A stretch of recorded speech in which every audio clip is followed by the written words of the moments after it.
Hello everyone, क्या हाल है आप लोगों के। तो आज हमारा लेक्चर नंबर 13 है।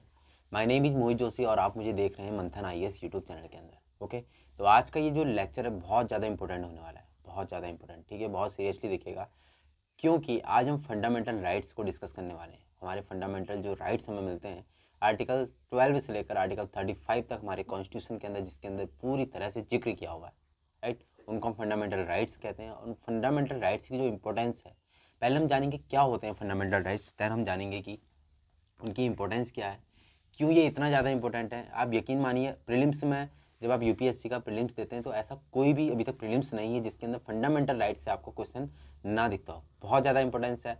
तो आपसे क्वेश्चन किस तरीके से पूछेगा, क्वेश्चन आपसे ये नहीं पूछेगा इस आर्टिकल के अंदर क्या है, नो, आपसे कॉन्सेप्चुअल पूछता है यहाँ पर ना। अगर आप छोटे एग्जाम दे रहे हैं, जैसे स्टेट सिविल सर्विसेज का अगर आप एग्जाम दे रहे हो या फिर आप एसएससी का कोई एग्जाम दे रहे हो, देन आपसे पूछ सकता है इस आर्टिकल के अंदर क्या चीज़ मेंशन की गई है।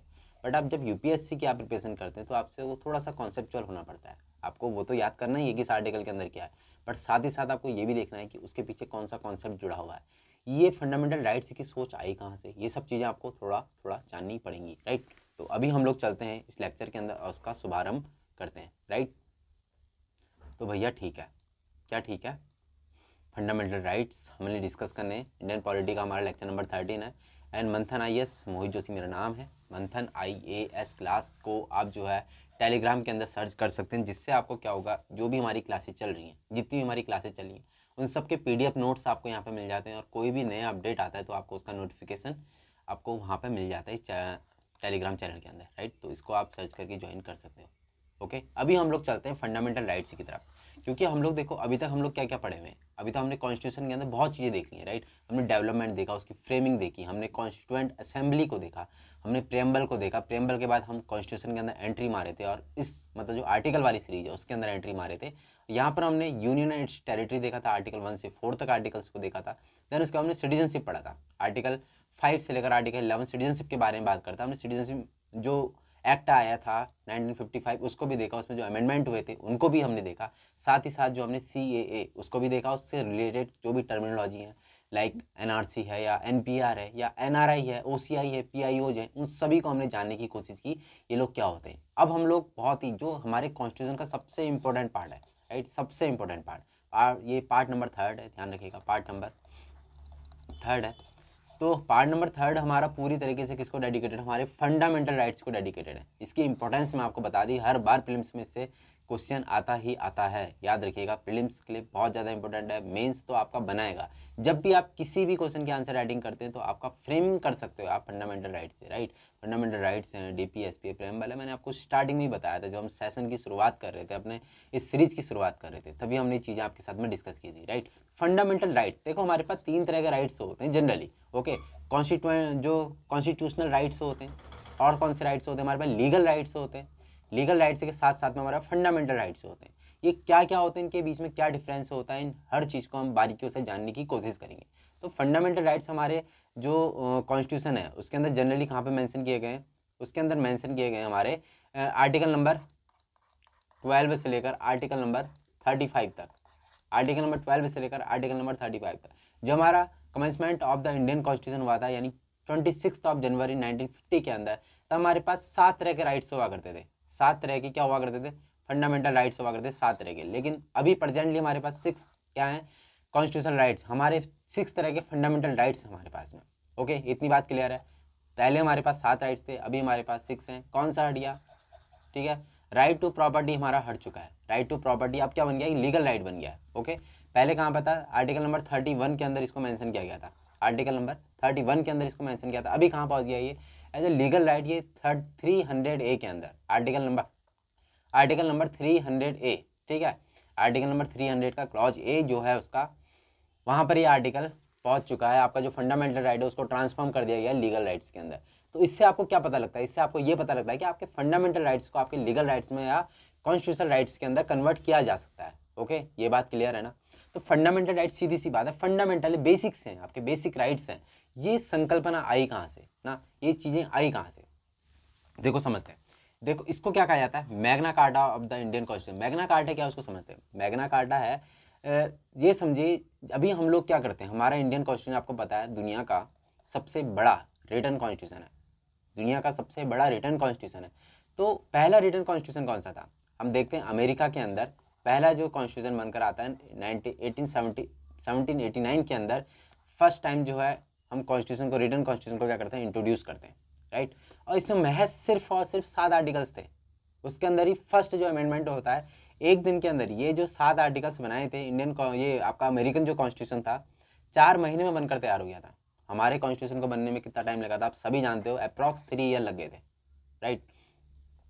तो ये सब चीज़ें महज 4 महीने के अंदर इन्होंने 7 आर्टिकल्स के अंदर अपना कॉन्स्टिट्यूशन लिख दिया। अमेरिकन कॉन्स्टिट्यूशन 1789 की बात है, ओके। तो इसमें अमेंडमेंट किया गया इन्होंने, ठीक है, क्या करा, अमेंडमेंट किया, ओके। अमेंडमेंट किया, महज एक दिन के अंदर 10 जो है आर्टिकल्स ऐड कर दिए इन्होंने, 10 राइट्स ऐड कर दिए, ठीक है। 10 क्या कर दिए, बिल ऑफ राइट्स करके यहाँ पर अमेंडमेंट किया गया। बिल ऑफ राइट्स के अंदर इन्होंने क्या करा, अपने जो नागरिक हैं वहाँ के, जो सिटीजन्स हैं, उनको क्या दिए, राइट्स दिए, राइट्स प्रोवाइड किए। ऐसे ही हमारे कॉन्स्टिट्यूशन की फ्रेमिंग से पहले जो बात होती है 1928 के अंदर जो नेहरू रिपोर्ट आती है, कौन सी रिपोर्ट आती है, 1928 के अंदर जो है नेहरू रिपोर्ट। नेहरू रिपोर्ट के अंदर भी मोतीलाल नेहरू इस बात का जिक्र करते हैं कि हम जब आज़ाद होंगे, जब हम अपना कॉन्स्टिट्यूशन बनाएंगे तो हम क्या करेंगे, अपने नागरिकों को कुछ इसी तरह के जो है फंडामेंटल राइट्स देंगे, ठीक है। इतनी बातें क्लियर है, ठीक है। देखो मैग्ना कार्टा क्या होता है, पहले इस चीज़ को समझ लेते हैं, राइट। मैग्ना कार्टा क्या होता है, इस बात को जान लें। Magna carta means Magna carta देखो सत्य 1215 की बात है, यानी कि आज से 807 साल पुरानी बात है ये, 807 साल पुरानी बात। ब्रिटेन में एक राजा हुआ करते किंग जॉन। इन्होंने क्या करा, अपने वेरल्स को, यानी कि अपने जो सामंत थे, जो अमीर पूंजीपति थे, उन लोगों को कुछ राइट्स दिए। क्यों दिए उनको राइट्स, उस टाइम पे तो आपको पता है निरंकुश हुआ करता था राजा ने जो बोल दिया वही अधिकार हुआ करता था। तो क्यों ऐसी जरूरत पड़ी इनको कि इन्होंने अपने जो वहाँ के नागरिक हैं या फिर उन सामंतों को जो राइट्स दिए, क्यों दिए। देखो किसी भी देश की जीडीपी है किससे चलती है, सिर्फ गवर्नमेंट ही उनमें इन्वेस्टमेंट नहीं करती ना, कुछ प्राइवेट लोग भी करते हैं, वहाँ के नागरिक भी करते हैं। तो इनका बहुत बड़ा रोल था वहाँ का। उन्हें पता है अगर हमें यहाँ पर रूल करना है, यहाँ पर अच्छी अच्छी चीज़ों को चलाना है, तो हमें भी क्या करना पड़ेगा, इनको कुछ राइट्स देने पड़ेंगे। क्योंकि प्रॉफिट जो किंग जॉन को हो रहा है, किससे हो रहा है, उन्हीं लोगों से तो हो रहा है। वो लोग इन्वेस्ट कर रहे हैं, वो लोग अपनी वहाँ की जीडीपी पे क्या कर रहे हैं, बढ़ा रहे हैं उसको। तो इसलिए जो है उन्होंने कहा ठीक है, आपकी वजह से हमें इतना प्रॉफिट हो रहा है, हम भी आपको कुछ राइट्स देते हैं। तो उन्होंने क्या करा, राइट्स दिए। पहली बार उन्होंने इस तरह से एक लेटर पर लिखकर कुछ राइट्स उनको दे दिए। एक बॉन्ड उनके बीच में क्या हो गया, एक एग्रीमेंट हो गया, ठीक है। आपको हम कुछ राइट्स देते हैं, आप इनके लिए क्या हो, एकदम फ्री हो, आप इन चीज़ों को लेके फ्री हो, एकदम फ्रीडम है आपके पास में कुछ तरह की, राइट। तो इस तरह इसको कहा गया मैग्ना कार्टा, इसी को कहा गया क्या, मैग्ना कार्टा। कब की बात है, 1215 की बात है। किंग जॉन ने जो है अपने सामंतों को क्या किया था, कुछ लिखित रूप से कुछ अधिकार दिए थे, उसी को हम कहते हैं मैग्ना कार्टा, राइट। इसी मैग्ना कार्टा का यूज हम लोग बार बार करते हैं जब भी हमें कभी कुछ अधिकार मिलते हैं। तो Magna carta of Indian constitution किसको कहा जाता है, पार्ट नंबर 3 को, यानी फंडामेंटल राइट्स को हमारे इंडियन कॉन्स्टिट्यूशन का मैग्ना कार्टा कहा जाता है। होप चीज़ें आपको क्लियर हो रही होंगी, ओके। अभी देखो हमने क्या क्या जाना, हमने जाना फंडामेंटल राइट्स क्या है। फंडामेंटल राइट्स हैं वो हैं जो हमें फंडामेंटली मिलते हैं। हमारा कॉन्स्टिट्यूशन एक पर्टिकुलरली क्या करता है, हमें एक मेंशन किया गया आर्टिकल पार्ट नंबर 3 के अंदर, आर्टिकल नंबर 12 से लेकर आर्टिकल नंबर 35 तक उन्होंने पूरी तरह से मेंशन किया। आपको 6 तरह के क्या है फंडामेंटल राइट्स हैं, याद रखिएगा। पहले 7 थे, अभी क्या हो गए, करंट में क्या है, हमारे पास 6 तरह के क्या है फंडामेंटल राइट्स हैं, ओके। जो एक हटा है आर्टिकल नंबर 31 के अंदर था, अभी कहाँ पहुँच गया, आर्टिकल नंबर 300A के अंदर, ओके, ठीक है। अभी देखो अब चीज़ें थोड़ा और इसके बारे में, इसकी विशेषताओं को समझते हैं। It is not absolute but qualified, okay. ये एब्सोल्यूट नहीं है, क्या नहीं है, एब्सोल्यूट नहीं है। आपको राइट्स मिले, आपको बोलने की आज़ादी है, पर आप मुझे गाली नहीं दे सकते, राइट। जैसे आपके पास फ्रीडम स्पीच, आपके पास क्या है, स्पीच देने की, आपके पास किस चीज़ की, आपको अपने पास एक्सप्रेस करने की आपको क्या है, आज़ादी है। बट ऐसी मुझे भी आज़ादी है कि मैं अपने खिलाफ कोई चीज़ आपसे ना सुनूँ, कोई गाली आप मुझे ना दो तो मैं ना सुनूँ उस गाली को, इस चीज़ का मेरे पास भी अधिकार है, राइट। कि आप मुझे अपने खिलाफ कोई गाली ना सुनने का अधिकार भी आप इसे कह सकते हैं। आप बोल सकते हो, आप एकदम क्या हो, फ्री हो, इंडिपेंडेंट हो, आप अपनी अभिव्यक्ति, आप प्रोटेस्ट कर सकते हो, राइट, कुछ भी कर सकते हो। बट आप क्या नहीं कर सकते हो, आप किसी व्यक्ति को ठेस नहीं पहुंचा सकते हो। हमारे संविधान में जितने भी कानून लाए उनका उल्लंघन नहीं करोगे। फ्रीली आप कुछ भी कर सकते हो, राइट। आप अपने आप को एक्सप्रेस कर सकते हो, राइट। ये सब चीज़ें। अब देखते हो ना आर्टिकल नंबर 19 के अंदर क्या हमें 6 तरह की क्या दी गई है, फ्रीडम दी गई है। सबकी को हम जानेंगे, जब हम आर्टिकल्स पढ़ेंगे उन सब चीज़ों को जानेंगे। तो नॉट एब्सोल्यूट याद रखिएगा, मीन्स क्या है, एब्सोल्यूट नहीं है, कुछ लिमिटेशंस है, राइट। आपको जैसे बोलने की आज़ादी है लेकिन कुछ लिमिटेशन भी है। आप गलत नहीं बोलोगे बट किसी के खिलाफ गलत चीज़ नहीं बोलोगे, राइट। आप किसी को प्रताड़ित नहीं करोगे, शोषित नहीं करोगे, ओके। इस तरह की चीज़ें हैं। आपके पास आज़ादी है। आज़ादी का मतलब ये नहीं कि आप पूरी तरह से आज़ाद हो, आज़ादी है बट तब तक जब तक कि सामने वाला उस चीज़ को लेकर डिस्टर्ब ना हो, ओके। जस्टिसेबल है ये, सबसे खासियत इसकी बात है। आपको मैं बहुत सारा ढेर सारा सोना दे दूँ, राइट, आपको बोलूँ कि ये लो सोना है आपके पास में, ठीक है, सोना मतलब गोल्ड, ओके, वाला सोना नहीं, राइट। तो सोना मतलब गोल्ड है और गोल्ड मैंने आपको दे दिया बहुत सारा, एक बोरा भर के, लेकिन मैं आपसे कह रहा हूँ आप इसको यूज़ नहीं कर सकते, ठीक है, आप इसको पहन नहीं सकते, आप इसको बेच नहीं सकते, बस आपको इसे क्या करना है, एक जगह पर रख देना है, ओके। तो क्या फ़ायदा उसका, कोई फ़ायदा है बताओ, नहीं है फ़ायदा। तो ये जस्टिसेबल है, इसलिए ज़रूरी है कि अगर आपको जो राइट्स मिले हैं तो उसके पीछे एक बॉडी हो जो आपके तय करे उन अधिकारों को ना। अगर उनका उल्लंघन हो रहा हो तो आप कहाँ जाएंगे, आप जाएंगे supreme court. Supreme court is a guarantor, supreme court is a guarantor. Article number 32 को जब हम पढ़ेंगे तो हम समझेंगे 5 तरह की रिट्स जो है सुप्रीम कोर्ट दायर कर सकता है, ठीक है। तो आपको कौन गारंटर है इसका, सुप्रीम कोर्ट गारंटर है। तो आर्टिकल नंबर 13 आपका यही है, ठीक है। आपको यहाँ पे क्या किया जाता है, आपको उपचार दिया जाता है इस चीज़ का, आपको जस्टिस दिया जाएगा। अगर कोई भी आपके फंडामेंटल राइट्स आपसे छीनने की कोशिश करेगा तो आपको क्या दिया जाएगा, जस्टिस दिया जाएगा। इसीलिए इसे कहते हैं स्टेट इज जस्टिसेबल, ओके। जब हम डीपीएसपी की बात करेंगे तो जस्टिसेबल नहीं है। फंडामेंटल ड्यूटीज़ की बात करेंगे वो भी क्या है, जस्टिसेबल नहीं है, ओके। अब हम अगली बात करते हैं, अगला क्या है, अगला बोले तो defended and guaranteed bye supreme court. ये मैंने आपको ऑलरेडी बता दिया, जस्टिसेबल है और गारंटी देता है सुप्रीम कोर्ट। आप हाई कोर्ट भी जा सकते हो इसके लिए, अगर कोई आपके फंडामेंटल राइट्स से आपसे छीनने की कोशिश कर रहा है आप हाई कोर्ट भी जा सकते हो, बट हाई कोर्ट उसको रिजेक्ट भी कर सकता है आपकी फाइल को, राइट। लेकिन सुप्रीम कोर्ट इसको रिजेक्ट नहीं करेगा, ध्यान रखिएगा, सुप्रीम कोर्ट इसको रिजेक्ट नहीं कर सकता क्योंकि सुप्रीम कोर्ट इसका क्या है, गारंटर है। इतनी बात समझ में आ रही है। होप चीज़ें आपको क्लियर हो रही होंगी। अगर नहीं हो रही हैं तो आप क्या करेंगे, कमेंट बॉक्स में मुझे बताएंगे, वहाँ पर मैं कोशिश करूँगा कि आपके जो भी डाउट्स हैं उनको वहीं पर निपटाया जा सके, right. Can be suspended during emergency. जब इमरजेंसी लगती है तो आपके राइट्स को सस्पेंड किया जा सकता है, ओके।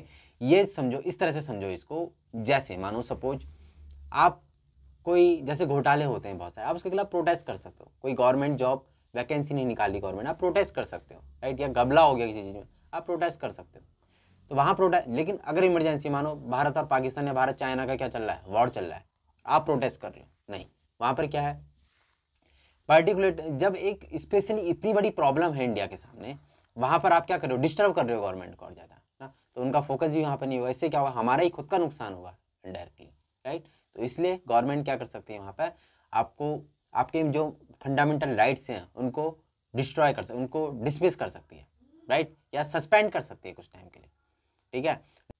अगली बात, ये परमानेंट नहीं है आपके राइट्स, ठीक है। आपके राइट्स जो है परमानेंट नहीं है, इनको क्या करा जा सकता है, हमारी जो भी हमारी पार्लियामेंट है, पार्लियामेंट के द्वारा इनको अमेंड किया जा सकता है, राइट। अमेंडमेंट इनमें हो सकता है, जैसा हुआ भी है।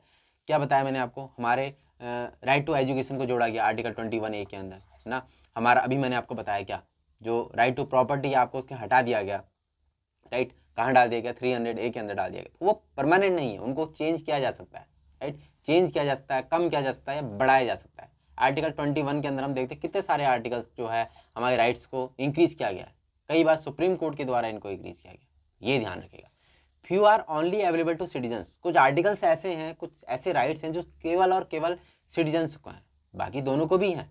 कई सारे राइट्स ऐसे हैं जो फॉरेनर्स को भी हैं, जो दूसरे देश से हैं, जो सिटीजन नहीं है, जो पर्सन है, एज ए रेजिडेंट ओनली यहाँ पर क्या रह रहे हैं, यहाँ पर रह रहे हैं, राइट। तो कुछ ऐसे राइट्स हैं जो सिर्फ और सिर्फ सिटीजन्स को हैं, बट उसके अलावा कुछ ऐसे राइट्स भी हैं जो सभी लोगों को हैं, राइट। कौन कौन से ऐसे हैं, जैसे सपोज आर्टिकल नंबर 15 वो सिर्फ सिटीजन्स को है, article number 16 only for citizens. अब देखते हैं ना, यूपीएससी का एग्जाम है, हर कोई नहीं दे सकता ना, ऐसा नहीं फ्रांस या जर्मनी का कोई बंदा आया और बोले मेरे को यूपीएससी का, नो, नहीं दे सकता, राइट। तो ऐसे कुछ राइट्स हैं जो सिर्फ और सिर्फ किसके पास में, सिटीजन्स के पास में। आर्टिकल नंबर 19 किसके पास में, सिर्फ सिटीजन्स के पास में। आर्टिकल नंबर 28 सिर्फ सिटीजन्स के पास, article number 28 sorry, article number 29 and article number 30, ठीक है। आर्टिकल नंबर 28 नहीं, article number 29, article number 15, article number 16, article number 19 and 29 and 30, ये सिर्फ और सिर्फ किसके लिए? सिटीजन्स के लिए। बाकी जो आर्टिकल्स हैं, बाकी जो राइट्स हैं, वो किसके लिए? वो बाकी लोगों के लिए भी है। तो ये चीज़ आपको क्या रखनी है? ध्यान रखनी है। ओके, ये हमने कुछ आज आइडिया लिया, हमारे फंडामेंटल राइट्स हैं वो क्यों इंपॉर्टेंट है, ठीक है। किसी भी देश के लिए, किसी भी, देखो अगर हम फंडामेंटल राइट्स ना दें अपने सिटीजन्स को, हमने पूरा कॉन्स्टिट्यूशन ड्राइव कर दिया और फंडामेंटल राइट्स ही नहीं दिए, कुछ फ़ायदा है उस कॉन्स्टिट्यूशन का? कोई फ़ायदा नहीं है ना। तो जो फंडामेंटल राइट्स हैं is the most important part of the Indian constitution, right. तो हाँ, याद रखिएगा, बहुत ज़्यादा इंपॉर्टेंट पार्ट है। और इसी में हमें 6 तरह के जो फंडामेंटल राइट्स हैं हमारे, उनको पढ़ना है, उनको पढ़ेंगे, आर्टिकल वाइज आर्टिकल पढ़ेंगे। देखो हम जो ना आर्टिकल वाइज ही पढ़ेंगे, आर्टिकल 1 से हम आर्टिकल वाइज ही पढ़ते आ रहे हैं। आर्टिकल 51 यानी फंडामेंटल ड्यूटीज़ तक हम लोग क्या पढ़ेंगे? आर्टिकल वाइज ही पढ़ेंगे।